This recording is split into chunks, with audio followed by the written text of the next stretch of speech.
अगर पढ़ना फन बन जाए तो सब आसान हो जाता है।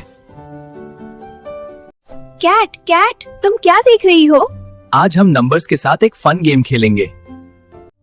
देखो डक, ये गेम सिर्फ देखने के लिए नहीं, सोचने के लिए है। ये मुझे गेम पसंद है।